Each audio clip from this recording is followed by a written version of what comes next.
This episode of Speak Now, Hold Your Peace is brought to you in part by Green Sister Botanicals, plant-based hair and body care. Visit greensister.com for your hair and body care needs.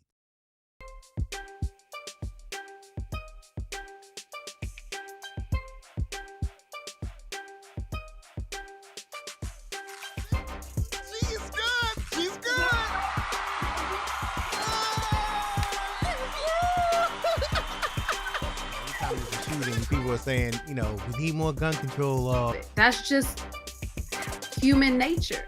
Welcome to Speak Now, Hold Your Peace, a live broadcast with real conversations about community social issues, politics, business, health, self-care, and more.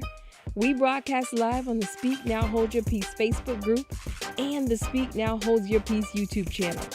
And now, here's your host, Say What I Feel, Dre.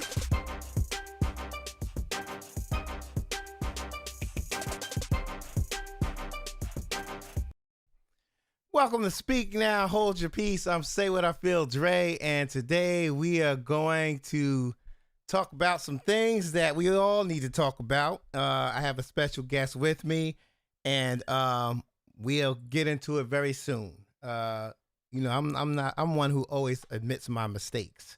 So I just noticed that on the countdown, y'all owe me a favor. All of y'all out there, y'all owe me a favor because I noticed when I was playing the music, the countdown wasn't going. So instead of me just starting the countdown over and you continue to hear it another 1 minute and 54 seconds, I just go ahead. I just went on and moved with it. So y'all owe me a favor, because I did that for y'all. So, but anyway, people, just wanted to let y'all know that I got a special guest with me today. We're going to have an interview with Tracie McKinney.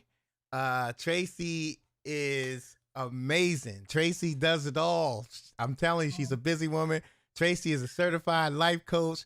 She's owner of DLM Legendary Consulting LLC. I believe she's the CEO and founder of the Circles Foundation. So let's give Tracie a round of applause and welcome her to the show. Tracie, welcome to the show. How you doing? Thank you so much. Thank you for having me. I'm doing wonderful. How about yourself? I'm doing good.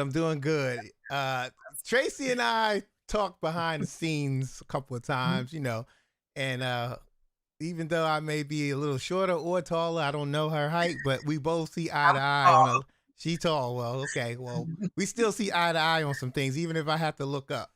So I heard Tracie's story and about her son, Dante, and I felt that was worthy of having her come on and sharing that story because there's so many of us who have lost loved ones due to gun violence in the community, or we know somebody, or we know a friend who has a friend. So it wasn't even a choice to bring her on here. It was destined that she come on this show. Sometimes people talk to us and it's dead silence, but they talking so loud to us. So I was told to bring Tracie on this show. So before we get into the healing part of it, Tracie, how did you become a life coach? And how'd you get the name Turnaround Coach? My mentor. So when I wrote my book last year, I was speaking to her about, what I wanted to do. She wants me to get into public speaking and take it further. That was at the stage where I really started to heal. And I was talking to her and she was like, and so what impact do you want to make? And I explained it. She said, oh, so you're the turnaround coach. I said, oh, I like that, and ran with it. And she didn't think I was going to like it. I was like, no, I love that. Like, that's exactly, it fits because it's exactly what happened to me. And now I want to help someone else, just like she helped me and so many others helped me to come out of that dark place and to turn it around. So for me, that's exactly what I want to do, because I want people to know that you don't have to stay there. Yeah, it's hard, but you don't have to stay there. You don't have to stay in that stuck, stagnant place. You can come out of it, Right. So yeah, that's how I got that name. Yeah. And I'm a true believer that you don't have to stay in your situation, even with a job. You don't have to like it. You may hate it, but Nobody's Mhm. forcing you to stay there. Get up and do something else. Amen. That's all you got to do. Yep. Same thing with Mhm. this. You know, it's not easy Mhm. getting out of that dark place, especially when it's someone that has, you know, has that's part of your life, and that's Yeah. somebody you gave life to. So Yes. it's not an Yes. easy thing. It's not an easy thing. Uh, Not at all. Not Tracy, at can all. you just share your story so everybody has a full understanding of um, what we're gonna in terms of the healing? I think they need to hear the story first. Okay, okay. So July 13th, 2011 is when I lost my son to gun violence in the streets of Chicago. And it was by the hands of someone that he knew. And that is the day my life changed. When I got that phone call, that was like the worst phone call I've ever gotten in my life. I got to the hospital. When got around the back of the hospital at Trinity Hospital, there was a ton of people from the neighborhood. So I knew it was serious. So when I went into the hospital and I saw my son there, like I just, I transitioned into a very dark, demonic place.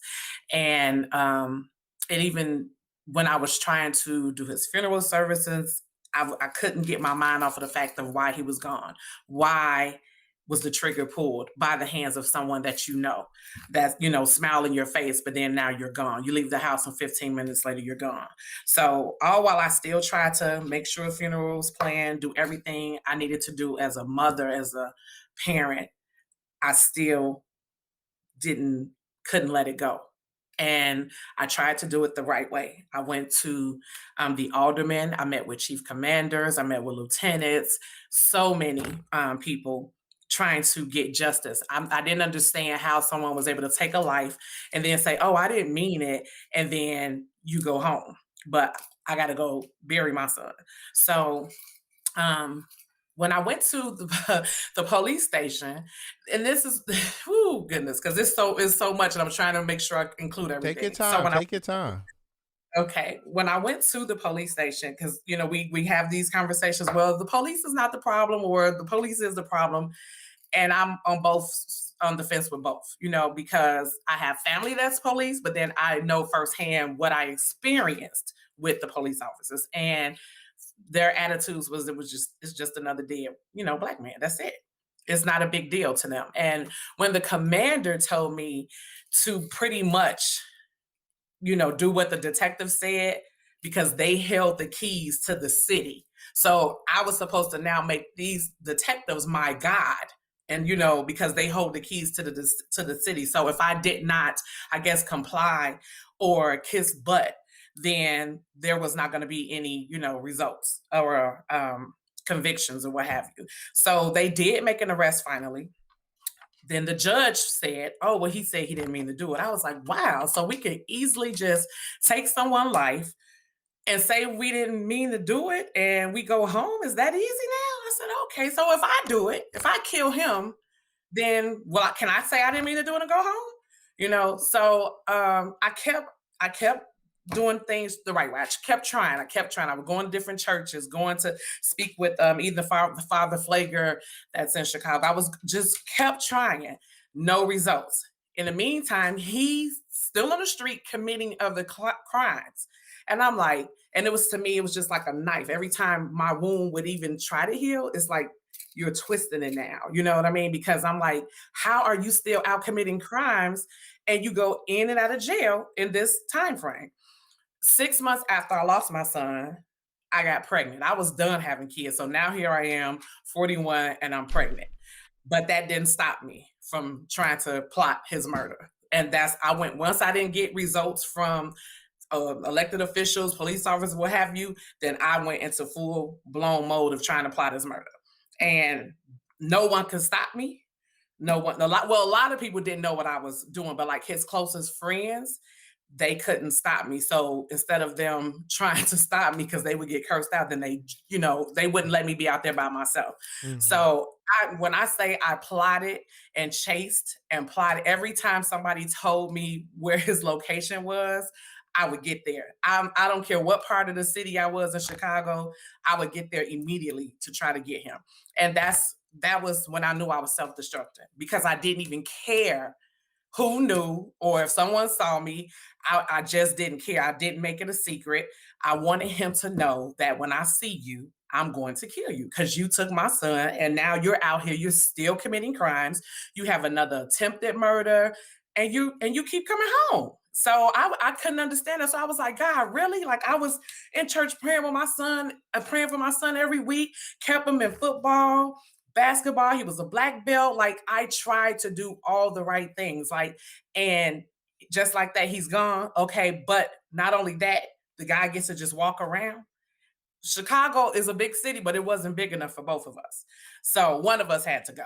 So when I tell you, I chased this man for so long and got every time I would get somewhere, he find out I'm pulling up and God would never just let me get to him. So then I got mad at God. I said, oh, you made it easy for him to kill my son. Why you won't make it easy for me? Why you won't let me get him like he got my son? And what really bothered me was he couldn't even explain why my son was gone. It was just pure jealousy. It was no reason. You couldn't say he did anything to you or anything. You tried to say it was an accident, so you was able to ride with that story because the police pretty much helped him with that story because he shot himself in the hand. So the police was like, "Oh, did you accidentally do it?" So yeah. So they helped him with that story. So now, I can run with this story. So then when he tried to say, "Oh, we were tussling over the gun," so I did autopsy report, all that distant gunshot. That which means 3 feet or more away from each other. You can't possibly be tussling if we're 3 feet, so it was just constant changing of the story, constant lies. And that just, I couldn't take it. And it was just like, I got darker and darker. Like when I tell you, I was even ordering the scariest looking mask you could find because I was going to mask up. I took the license plates off my car. When I say I turned into a street gangbang, like I was not playing about my son. Like, no, you don't get to just walk around and keep committing crimes. Right. And I got to go to the cemetery now and visit my son on his birthdays, on holidays. Like, no. So this went on for quite some time. I was like, I just can't believe you won't let me get to him, God. Like, I can't believe this. So he would go in and out of jail. So those times when he would go in and out of jail, that's the only time I would really get some rest. Like I could just enjoy the new baby and, be a mother to my daughters and try to be normal. Then when he would come home, I was right back at it. And it went on from 2011, 2017, I knew I was self-destructing. Because now I'm not even being a mother to my daughters. I'm just mean, just angry, and really didn't want to be around anybody, didn't want to, I was different. I was drinking, go get my Remy and try to figure out how can I plot this murder. My daughter at the time, who's 24 now, she was 15, my oldest daughter. And she was like, well, Ma, let me do it. I considered it. I was like, you're right, because you'll get away with it. So now here we are plotting, trying to help her. How we can help her do it, and she get away because she's 15. You can go home just like he went home. So that's when I knew. I said, oh God, this is not good. Like you're really at a point where you're considering letting your daughter commit a murder, and it was like at that moment it was so normal. You know what I mean? Like it was so normal. So Right. I say that demonic spirit had took over completely, like nothing. I was consumed with murder. I remember walking into church one Sunday, and because I knew it was taking over. So I was like, I walked up to the altar at the end of service and I asked them to pray, to please pray this murder spirit up off me. When I said that, I'm sure they probably was shocked that I said that, but they gave me this little 3-sentence prayer. And I was like, wow. And I walked out the door like, oh, I'm still going to kill him. So it just kept taking over. But during this whole time, when I say God would not, I know he was trying to save me. I remember being in the grocery store and the lady in front of me turned around and said, God told me to tell your story. And I was like, what? I'm trying to plot a murder. I didn't say that to her, but I was like, tell a story. I'm not, that's the furthest thing from my mind. But things like that kept happening. I was like, wow, he's really trying to save me. But I kept saying, not yet, God. I said, not yet. I love you, but I gotta get you. I gotta do something about this. If he gonna keep walking around the city and I'm here, something gotta happen. God, send them away or something. If you don't, then I'm going after them. And he would go away for a little while. He would come back home. So I was like, okay, he got to be in jail snitching on somebody, because how is he getting out of jail all the time? And so I went to a wedding one day after church. My friend was getting married on a Sunday at church service. And so we got there a little early, and I was like, oh wow, the church service is still going on. Let us just sit right here in the back and wait for them to finish and stuff. Never stepped foot in this church before. I think it was maybe 100 people in there. The pastor says, you come here. So I was like, oh, he must be talking to one of his members. So I'm like, pointing. He was like, no, you come here. And I was like, what? I go up there, God has a calling on your life, and I know you've been through something and this, and I was like, oh my God, these things kept happening to me. And I was like, God, I know you, if you really want to save me, get rid of him, send him away, let him die, something. I'm telling you that I was so honest. Even when I got pregnant, I was like, you pregnant? I pray for my son. You gonna send me a damn baby? This is how my conversation was. I have to be completely honest. I was like, a baby. So when she was born on my birthday, I'm turning 42, with a baby. And I was like, a baby? Like, no. What about, get him?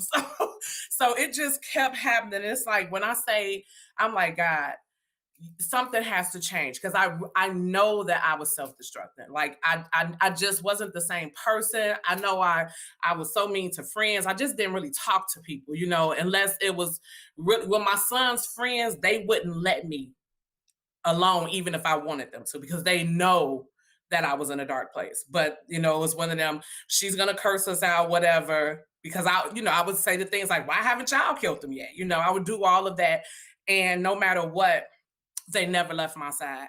So, but 2017, one morning, he had got out of jail again, and I was like, this is just too much. It's so heavy on me. And I was in the process of looking for a new house and working with a realtor. But every time we went to a new house, I was sad. I wasn't happy like someone who was about to buy a house should have been. And I was like, this is just heavy. It was so heavy. And I I left out one morning, and I just was kind of aimlessly driving around. And then so let me rewind. When my daughter was born, she went to a daycare at my church, and I met a lady there. You know how you meet other parents at the daycare, but I never talked to any of the parents outside of the daycare. Only, we would see each other picking up and dropping off our kids. So there was one young lady named Sydney who I would talk to sometimes, and we had exchanged numbers and talked about, hanging out, but never did. So she left and moved to Missouri. And I was looking for her one day. I said, oh, wow, I haven't seen her in a while. And they told me she went to Missouri. So I called her and wished her well and what have you. So now fast forward to that morning that I was just aimlessly driving around and just crying, trying to figure it out. I called her. I picked up the phone. Of all people, I picked up the phone and called her. And I said, can you tell me about where you moved to? And she was like, oh, it's a small little town, population of about 6,000 in Missouri called St. Robert. It's near the military base. And it's diverse, and it's just a really great place for kids. It's not a lot to do here. It's a small, quiet town. So I said, okay, can you send me the zip code? And I'm sure she probably thought I was crazy, because again, she never met me only in daycare, never outside of daycare. I looked up some places here, put in the zip code, found one, paid for it, and told everybody, my family and all that, I'm leaving in 2 weeks. Wow. Never even stepped foot in Missouri in my life, and didn't even come see the place. I just prayed it looked like it looked on the internet. And I got here, and then I got here and I was like, what the hell am I doing here? No family, no friend, just only knew her, but it was like, what am I doing here? And I think that's when I knew God was trying to really, like, I gotta save her. So I was like, I wanted to go to a church. As soon as I go to the church, the service not even over good yet. And he was like, God has a calling on your life. And I was like, oh my God, and I was like, what is happening? And it just kept happening. I was like, wow. He was like, it's different this time. You're not going to run anymore. And he was like, he has something so special for you, but I know you're broken. And I was like, oh my God. So now at this point, I'm still homesick. So we were making frequent trips to Chicago. All of my family, everybody is there. So we were going every couple months. But now I'm still like, oh, if he's out of jail, I'm still gonna get him. So I'm struggling now. It's a tug of war. I'm trying to, heal and grow in God, but he's still here. He's still a thorn in my side. Right. And the last trip that I made to Chicago was actually September 1st, 2018 on my birthday. And we had, did a little party for my daughter. And then there was the school in our neighborhood had a reunion. So they did this every year. So the whole neighborhood would be out there for the reunion. So I go up there and he pulls up. My son Killer pulls up. And there's a guy standing next to me with one of those big guns. I don't know the name of it. And I reached for the gun and I told him, if you get out the car, I will kill you right now. I did not care who was out there. I had already told my mom, take care of my daughters because I know I'm going to jail. Because I didn't care. It wasn't like, I wasn't secretly plotting. But if he would have got out that car that day and he sped off, like I've heard that he always tell people, I know how I'm going to die by Miss Tracie. Like he knew, because I would tell people, let him know I'm looking for him. Like I just did not make it a secret. And when I came back, that's when I knew. I was like, okay, we can't make any trips to Chicago for a while, because I was like, wow, like I now got to look at my daughters like, wow, I really, don't want to leave them, but I will for my son, but they deserve their mothers too. Right. So when we came back to Missouri, that following Sunday, we went to church, and church service, normal church service, but at the end, he did an altar call, which is something he doesn't do all the time. He waited for some reason to pray with me last. When he got to me, when I say he slung me around the pulpit like he was at a full-blown war, and again, I'm tall, I'm a big girl, and he slung me around like a rag doll and prayed the murder spirit up off me. Blew my mind, because he had no idea what had just taken place in Chicago the previous weekend when we came back. So that's the day I released it. That's the day I let it go, and I let that murder spirit up off of me, and I began to start the healing process, because I knew that God was really trying to save me. So he went to war with that demonic spirit, and that's the day I released it. Wow. And yeah, so I stopped making those trips to Chicago, and I just began to heal. And then my mentor was like, okay, yeah, it's time for that story. So fast forward, during the pandemic, at the height of the pandemic, in 90 days, she said, I know you could write that book in 90 days. And I did it in 90 days. Wow. So, and I knew it wasn't about me. It's bigger than me, because I never on my own accord would have put my life out there. But for strangers to keep coming, telling me, God says, tell your story. You need to tell your story. And I was like, wow. And even the pastor here would say that. And I was like, that's just not something you want to put out there. You know what I mean? But right. I know I'm not the only one who's ever felt that way, who's lost a loved one, a child, of brother, sister, whatever. I know I'm not the only one that felt that way. So now I think it's, and I'm not a person that likes talking, in front of people, but I'm trying to get there, because again, I know it's bigger than me. Right. And I have to remove me out the way. And I know that he had me to write that book for a reason. So even when I was writing, I was listening to Donald Lawrence, and the song Rewritten came on, and it said everything that I needed to hear. It was everything, my whole life in that song. And that's why the book is called Rewritten. I am free, no longer bound.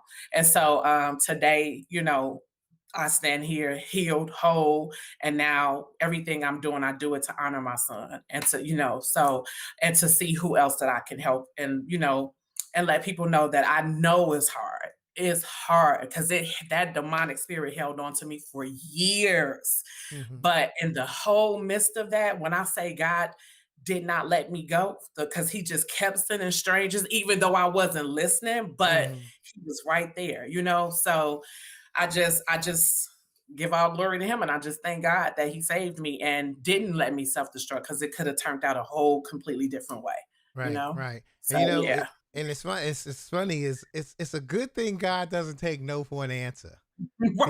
because Tracy, Yeah, you told him no just on your story alone. You must have told him no about 50 times. I did. I did.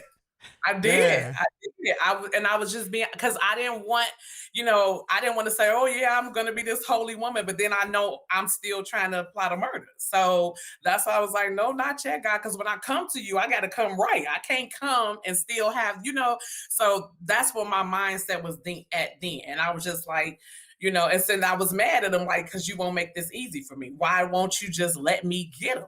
Right. And so um but he like you said, he didn't take no for an answer Right. at Right. all, at all, Wow. and I thank God for that. Yeah. Yeah. Let me Yeah, ask you this. Let me ask you a question in reference to healing. Do you okay. think do you think mental health plays a part in that healing? Like getting Oh, yeah. mental health, getting a counselor or speaking to someone? Yes. So I did speak to someone.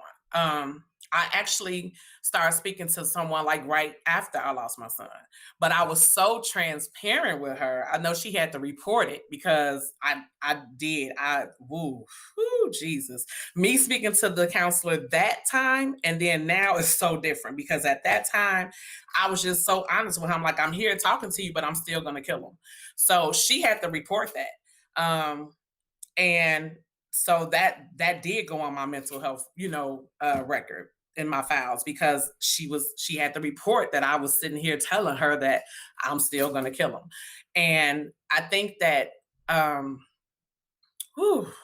because that's really hard, and I know people struggle with that because if I'm so gun set on I want revenge, and so no matter who I was talking to, it wasn't I wasn't listening. Mm. So you honestly have to get to a point where you say, I'm tired and I'm ready to heal.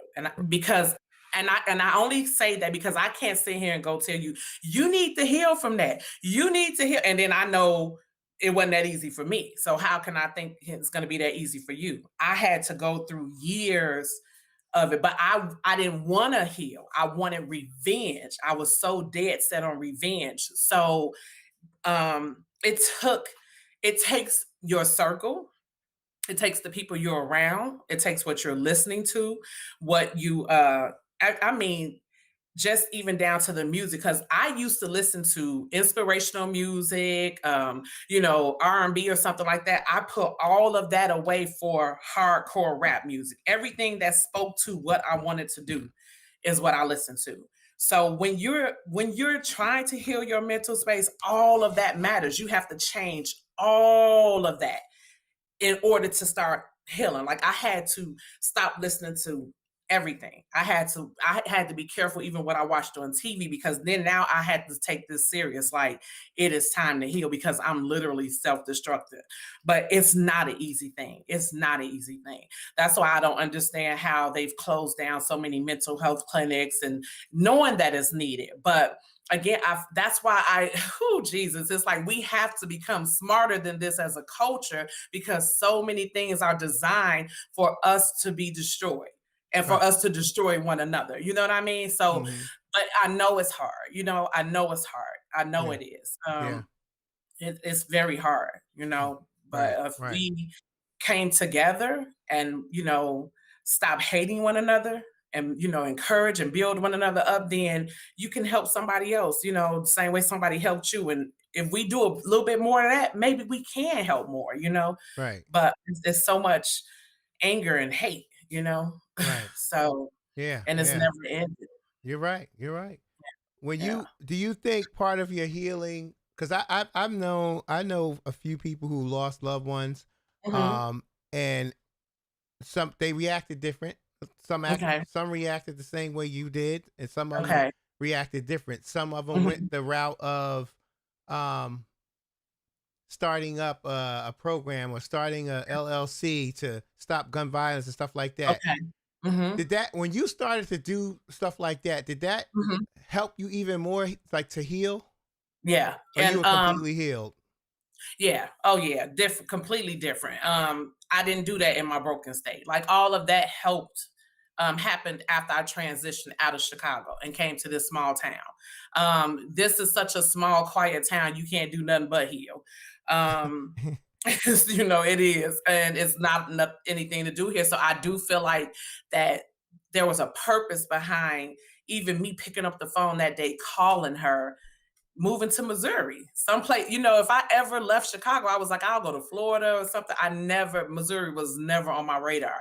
So I know that was God. And I do believe that this is my wilderness season where you heal. So that's why I say your surroundings and who you're around plays a huge part in your healing. If I'm around somebody who's negative all day long, how am I going to heal? Because I'm listening to this. I remember even my mentor saying, and this was so profound to me. I remember her being sick, and I remember she said that a friend called and prayed with her. And the friend said, "You shall live and not die. You shall live and not die." But when she finished the prayer, all she heard was not die, die, die, die, die. So now she says, I shall live, I shall live, I shall live. So it's crazy how your mind is so powerful, and it's that whole prayer was kind of eliminated and the word die was the focus. You know what I mean? Even though that's not the lady was praying for her to be healed, but die is what resonated. So it's one little word or any little thing that can trigger you and keep you stuck in that dark place. You know what I mean? Yeah, That's why it's really crucial, because I don't think I would be sitting here talking to you right now if I didn't leave Chicago. Right. And so I know he you know what I mean? I know he was saving me. I know he was. Yeah. So your mental health, all that plays a part. You can't stay in the same toxic situation and heal. You can't. Right. You definitely got to get away. Yep. So you moved, and man, I guess the only problem that you had with moving is missing that Harold's chicken, huh? No. So guess what? I'm allergic to chicken, okay? Oh, man.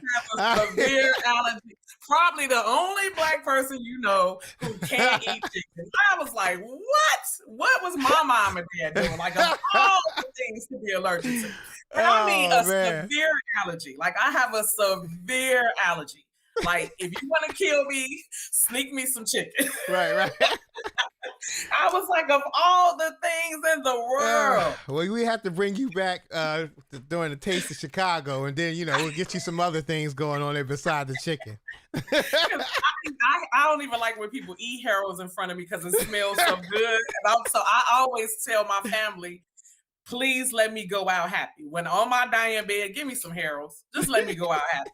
Just let me go out happy, because it always smells so good. But taste that last bite. It's like, let me give you that last bite before I go. Exactly. Oh, man. Whoa. But I do want to speak to this because I didn't, I forgot to mention this part as far as when I got married, my son, father, I had my son and 2 daughters with him. And also strangers have approached me at that time in my life and told me that wasn't my husband. And I said, no, I'm going to save him. I could save him. I could change him. Like, no, we're going to have this great family and the white picket fence and buy the big house. And I'm going to have the perfect family. Because when I grew up, I didn't see that. So I was determined to have that. But God sent strangers and told me that was not my husband. At that time, I didn't even have a relationship with God. So it was just like, but for some reason, my whole life, people saw something on me that I didn't see on myself. So I say, with me being disobedient and going the opposite direction of what God told me to do, like a lot of things that probably wouldn't have happened because I went my own way. You know what I'm saying? So I think we also have to take accountability for any part we play in our decisions when we try to live on our own and do it our way. Right. you know. So Absolutely. Yeah. Yeah. yeah. Yeah. Let me ask you one more thing. In terms of the healing, Mm-hmm. when you were in that dark place, rather, Mm-hmm. did your kids notice that, hey, mommy's different? Did they say Yeah. anything? What was that conversation like when they Yeah. said something about it? Well, my two oldest daughters at the time, they were in a broken place as well because Mm. they was crazy about their brother. So the crazy part is that's God used the baby because that's who would love on me and love on us as if she knew. And the crazy part is, and I can't make this up, when one day we were at my mom's house and my mom said, Tracie, Tracie, and she was yelling my name. I was like, what's wrong? What's wrong? She was like, did you hear what Layla said? I think she had to be 2 years old or something at the time. And I said, no, what did she say? She was sitting playing with her toys on the floor and she said, come on, Dante, let's go in the room with mama. Wow. I can't make it up. And I was like, so she would always do something where I was just like, what is going, it was weird to me, but then I know, I know God, Mm-hmm. um, and so I feel like he sent her to help with the healing as well, because Wow. she just would love on me. It's like I would just be sitting there and then here she comes with this big hug and kiss. Like I do feel like she helped us a lot because my daughters was just as broken as I was. Right. So it was like it was a lot of quiet, not a lot of talking, and and it's like I think she sensed it. Right. And I Right. guess he showed himself to her because she had never met him. So I remember even leaving out one day, going to pick up my oldest daughter from work at the time. And the baby was with me. And she looked in the sky and said, I actually put the picture because I took a picture of it and put it in a book. And Mm-hmm. she said, there's Dante right there. And I was like, just blown Wow. away, just Wow. blown away. So, whew, I would have broke out in tears myself. man, That's nobody but amazing. God. I did. Oh man. So those moments, I was like, wow, I know that she came for a reason. I was done having kids. I wasn't having no more kids this at 41, 42. I Right. was turning 42. I was done having kids. So I know that she came for a Mm. reason. I know Yeah. she came for a reason. So It's and amazing. it's yes, yeah. It is. Y- So that was a big part of the healing because yeah, my kids were just Yeah. as broken as I was, because that was their only brother. That was my firstborn son, my only son. So they were, like, because my daughter was still like, let me kill him. You know what I mean? So she was just as broken as I was. Yeah. Yeah. Wow. So Wow. yeah. Well, Yeah. I'm glad you made it out of it. I Me know, too. you'll never get over it, but you're Mhm. healing, and Yes. I'm glad you're in this place because I think you were meant to do some great things, and I think this is only the beginning for you. Yes. Thank Um, you. Thank you. I I think received. you're gonna be doing some big things. I talked to you about a podcast, so Yeah. um, I'm gonna put the pressure on you. Yo, Okay. Tracy gonna come out with a podcast, y'all. So I just want y'all to know that. Yeah, I just put the pressure. I just put Yes, I you put that money did. down. Yeah. So if you want questions, if you need questions about it, email her. Okay. So that'll put Oh the my pressure on. God. But she Yes, got. you did. I'm a helper. I'm a helper. So y'all can Thank email me you. if y'all need to know. I mean, Yeah. yeah, I'm just like whatever God, has for me, I'm all in. I'm yeah, not saying no anymore. I'm not running. I'm just like, because it's not about me. So right, however he sees fit to use me to help somebody else, just like he sent people, because in that time he sent a whole different caliber of women that right. has, when I say poured into me and loved on me, and some had just met me in 2020. Mm. It Wow. just blows my mind. It just blows Wow. my mind. Yeah. Let me share this with you, Tracy. Okay. Uh-huh. Listen to this story. Okay. Okay. You ever heard of a show called New York Undercover? Yes. Okay, so this one particular episode, right? Mhm. It was a Puerto Rican gang and a black gang in one community, Okay. and one of the black members of the gang got shot. So what Mhm. happened was there was a guy hired by, I guess, executive, like Mhm. construction company, not a construction company, but a company that owned housing. You know, they build Okay. houses and stuff, and they hired the guy in this episode to give the guns to the black people and the Puerto Rican people so they can kill each other. Then Mm-hmm. bring down the value of the neighborhood, get them all Mm-hmm. out, and then rebuild. I don't know, a mall there or something. Now, Mm-hmm. with that said, I once heard you say you was talking. Mm-hmm. I heard you say one time you was talking about the community, and you were saying something is going on. That something is going on bigger than us. Oh yeah. That's keeping us at war.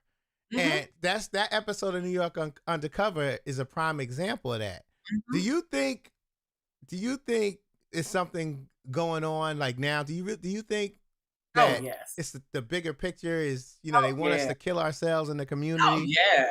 Okay. Yeah. Yeah. Yeah. Just it's just like let them do it. Like here, let's drop off these guns. We got freight trains that conveniently stop in the middle of the urban communities, and they just happen to be full of weapons. Mm. Wow. I mean, I've heard guys say just as fast as you can go and order a burger, that's how fast I can get a gun. Like it's so accessible to us. Right. And I even there's a YouTube channel. The guy is called My Life in the Shy, and he reports a lot on the crime. And this when the highway shootings really alarmed me because I know some were gangs, but I was like, no, all of these shootings, and then it would be random people. It wouldn't even be gang members. It was a woman on the way home from work, and you're shot on the highway just trying to go home. And he did a video about a month ago where there was a camera on the highway called I-57, and this camera's there. It's cameras all over, so that's just beyond me with them saying they can't get the camera footage because the cameras work. Right. And the camera caught a white guy in a black Altima shooting at a black guy. Mm. He's the only one that's saying something about it, and he has the video on his channel on the video. Nobody else, no news, media, nobody's saying anything.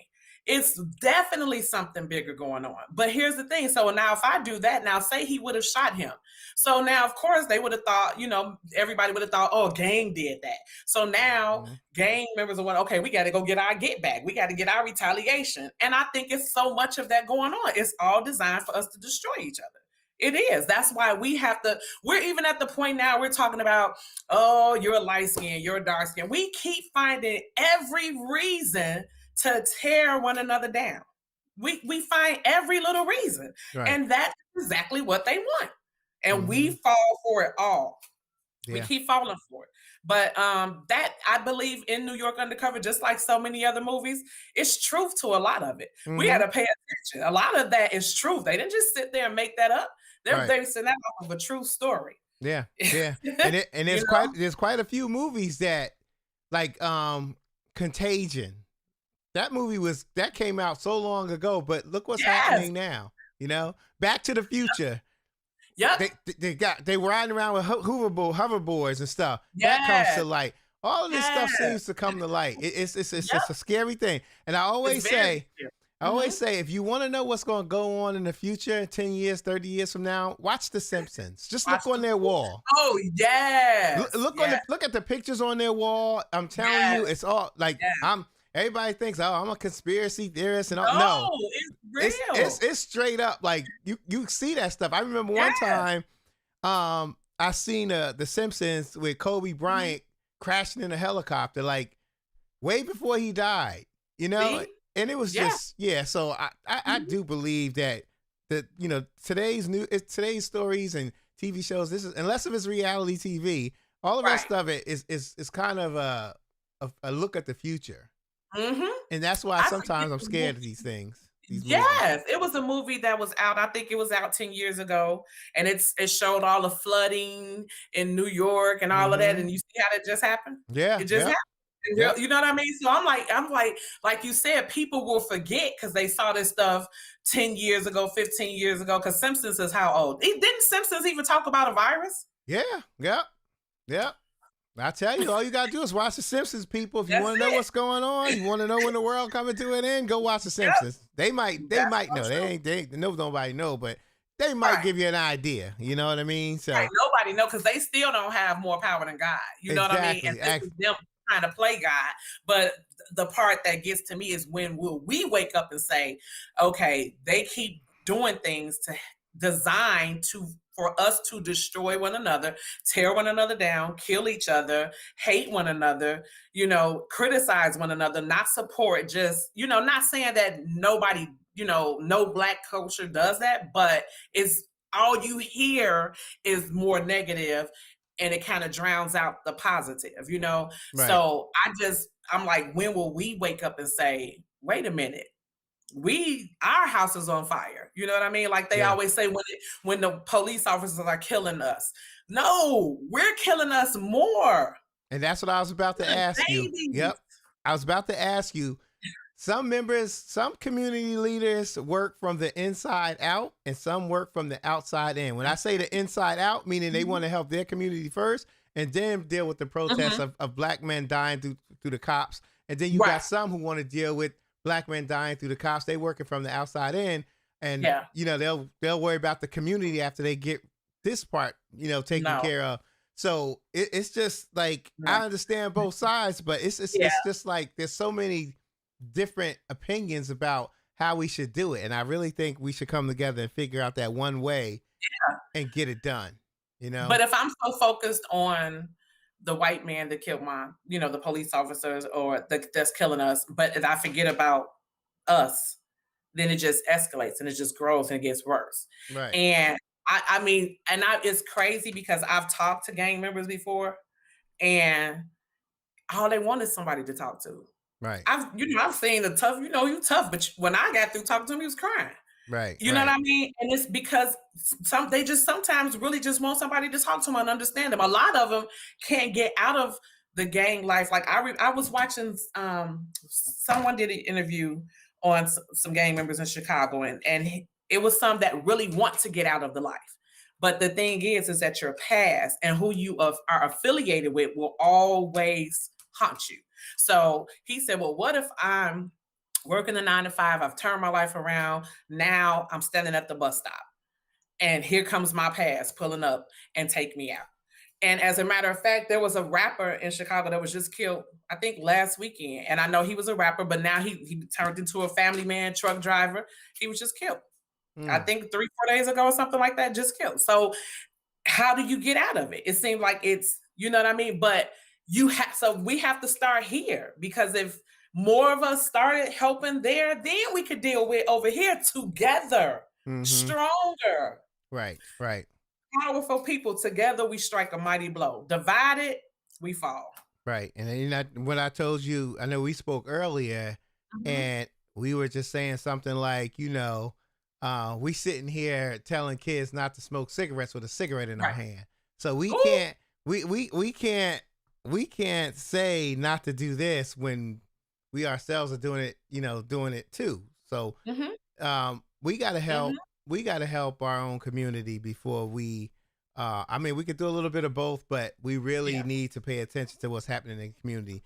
Yes. Do you think some of these young kids in our community are just desensitized, like, with killing people, or just don't have no sensitivity to the human life? Or I think they have sensitivity for human life. I think it's the drugs that give them the power. I think because I know we even in a church a pastor I was talking to in Chicago, who's talked to some of the youth who they pop a pill or drink some lean or something, and that puts them in that mode to go commit. And just like me, when I was plotting a murder, I would go get my Remy and put some Red Bull in it, and then listen to hardcore rap music, and it kept me in that mode. So, like you said, so how can I walk up to them like, don't get retaliation for your brother or your sister when I wanted it too? So I think that I just think they're in the life and don't know how to get out. Then not only that, I gotta be the man now in front of my circle. So I gotta, carry through, or I'm gonna be like a coward. I think it's so much pressure. So that's why it's like, talk to the top gang members. You know what I mean? Work your way down. So it will stop. But we the people that we don't want to talk to is who we gotta talk to. Right. Yeah, and That's it's who we have to talk to. yeah, and it's funny because back in the day, Mhm. some of the stupidest things was cool. Like I had some gazelles that didn't have no lens in them, like Mhm. no glass in them. Yeah, I know what you're talking about. With crisscross, I would wear my joint Yes. backwards. It was just dumb stuff like that. Like that was cool when you Mhm. did that. Yeah. Yeah. Had somebody popular not did that, we would have been looking Yeah. at this like some dude that came down the street. What's wrong with this dude? So I think the key is to make Mhm. everything cool. So if you Yes. get, like you said, if you Yeah. get some of these top gangbangers and they Mhm. say, yo, it's not cool to kill your own people. Right. If that's rule number one, because Yes. these gangs they got bylaws. I mean, Yes. and Oh, yeah. so if you put Yes. you say, hey, don't kill another brother, Yes.